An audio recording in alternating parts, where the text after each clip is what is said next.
really awesome. I can identify that. I won't forget the day my dad came home with fake tits. Really unsettling. It's really great to be here. This is great. This is the bee's knees.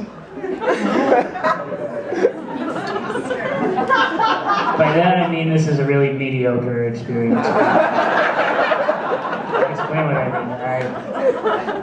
First of all, I'm pretty sure bees don't have knees. I looked it up on Google Images. There's no arrow pointing to that joint saying this is the bee's knees. And I was telling this once, and I was like, yeah, bees don't have knees. And this woman shot up, she heckled me. She was like, sure they do. And I was like, she's really old. I'm guessing she like came up with the bee's knees. She was really offended by that. I really try hard not to be offensive. Anyways, you know, the bees don't have knees in the first place. And if they, let's assume that they do, it's about as mediocre of a thing as I can think of.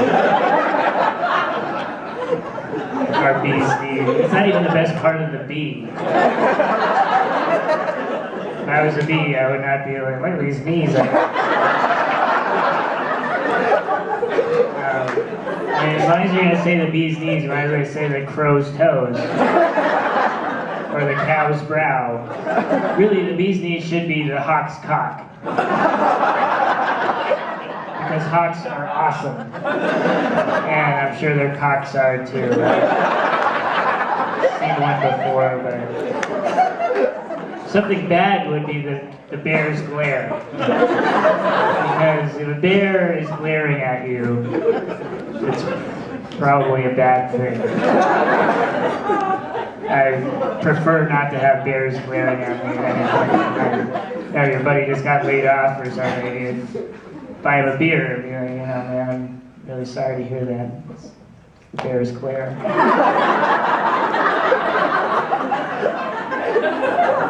But,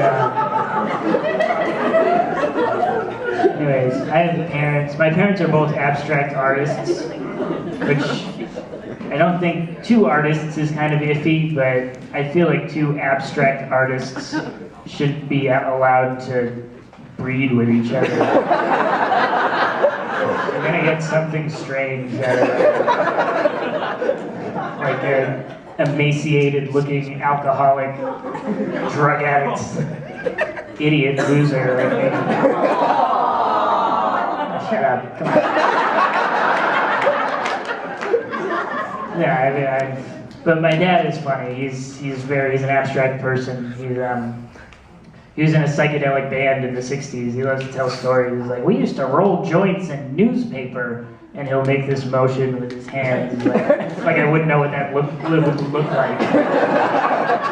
And I'm like, this is the craziest story you have to tell me. Like, I've never played a show wearing nothing but water wings on LSD, heaving doll parts into the crowd.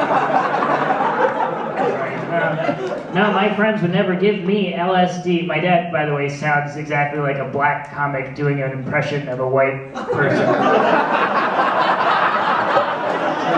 This is me doing an impression of a black comic doing an impression of a white person, which is my dad. He's like, no, they wouldn't give me any LSD. I was already too crazy. You had much better friends than I did. My friends would find pills under the couch and be like, Nimmer, here, take these. Next thing you know, I'm running through a golf course collecting people's golf balls because I think they're eagle eggs. And